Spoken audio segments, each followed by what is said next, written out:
do it for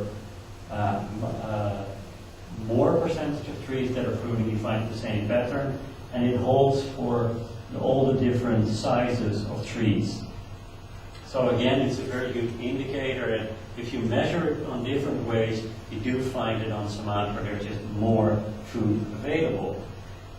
But what do they actually eat on Borneo and Sumatra when there's not so much food available? What do they eat in the dips? And is that important? The term that people have for that is fallback fruits, and those are the fruits that you eat, or the foods that you eat when your favorite food is not around.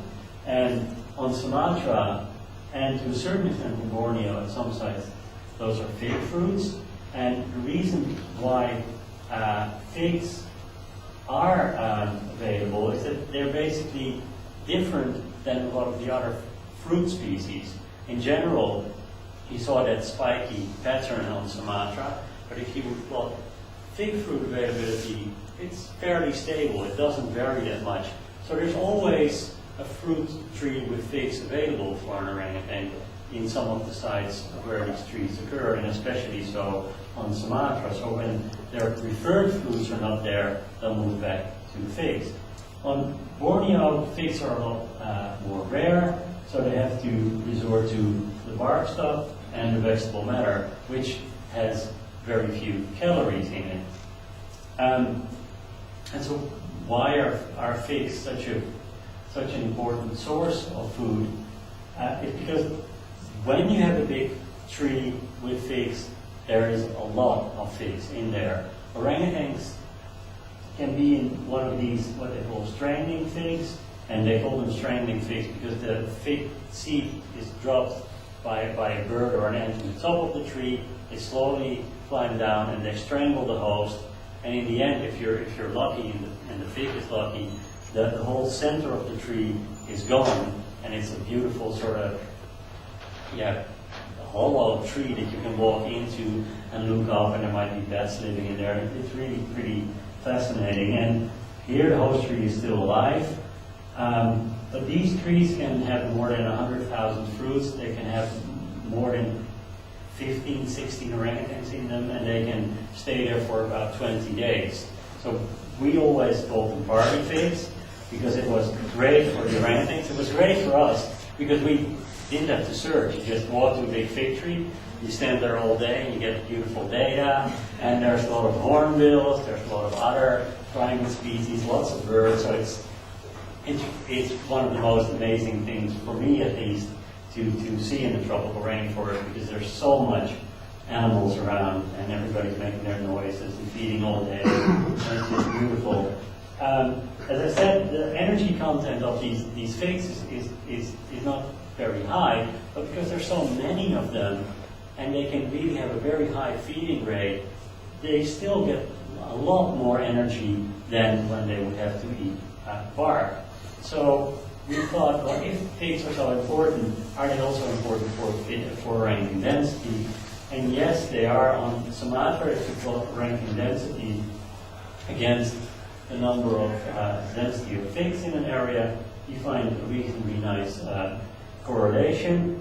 And if you do the same for one very well researched site in Borneo, where there's different areas with different numbers of figs, again you find a reasonable correlation. It's less strong than on Sumatra, but there seems to be the same pattern on the sites on Borneo where there are a substantial number of figs, that these figs are really important for orangutans. So then the question was, well, do the densities differ between Borneo and Sumatra? Yes, they do. On Borneo, the fig densities are quite a bit lower from the sites where we have measurements than on Sumatra, and that might explain quite a bit of the bark eating, not surprisingly. So where figs are very rare, you see a high percentage of bark in the diet. Where figs are very prominent, you see hardly any bark in the diet. So why do you find this difference between Borneo and Sumatra? And we all think it's because what they call the ring of fire. And that is called that way because the tectonic plates where Indonesia lie on move around quite a bit, so there's a lot of volcanic activity, and you have this ring of volcanic mountains here. And as you can see, there's quite a few that have been active over the last 100 years on Sumatra, but none on Borneo. And if you do all the work in the soils, you can see that the soils in Borneo are a lot older, they're a lot more leached, and there's a lot more less good nutrients in there for trees to use and be productive. And fig density is really depending on soil productivity. Where you see very productive soils, you see a lot of figs. Where soils are low in nutrient contents, you only see fewer figs. So fruits and figs, we think, are really important to explain the differences in orangutans. And as we've seen, it's higher on Sumatra, and you see higher densities on Sumatra. You see this higher female sociality. You see the more stable diet. You see the differences in inner bark between the different subspecies. You can find these more robust jaws and the smaller cranial capacity. And these are all fairly nicely explicable by the fig and fruit availability. Reproduction, as we've seen, was also quite reasonably well explained by fruit availability. When there's a lot of food or fruits, orangutan females are in this situation, and which is the case on Sumatra. On Borneo, they might be in this situation where there's a lot of food around, or they might be in this situation. The big puzzle is obviously the interbirth intervals. And I'm sure some of you must have been thinking, well, if there's a lot of fruit, why don't they reproduce faster? Isn't that what you see in zoos? That all species start to reproduce very fast because they grow fast when there's a lot of food.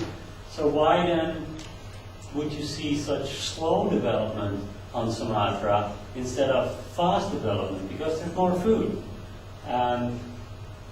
What we think is that it has to do with inner bark. Again, here is the interbirth intervals again, just to remind you that it needs to be, I don't know why it is. Anyway, if you plot the inner bark against the interbirth intervals, you find a bit of a correlation there, and not surprisingly, the Sumatran orangutans are there. Wurmbii is here, and morio is there. So when they eat a lot of bark, their interbirth intervals tend to be shorter. Now, why would that be the case? And what we think is might explain this came from studies on very little fish and fruit flies. And the people that work with those species have an enormous luxury, some might say, because they have huge sample sizes, and there are apparently no ethical concerns with doing whatever you want with those species. So they can do a lot that we can obviously not do, and of course don't want to do with a lot of other species.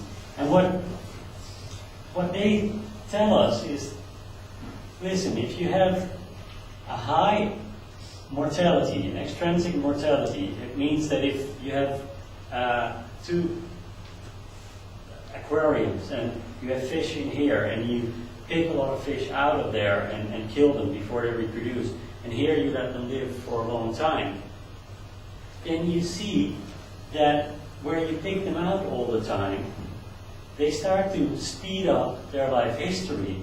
And the reason why they have to do this, of course, is because if they do not speed up, they'll die before they can reproduce. And of course, in the different aquarias, the food availability will be kept similar. So that cannot explain it. So then we started thinking, well,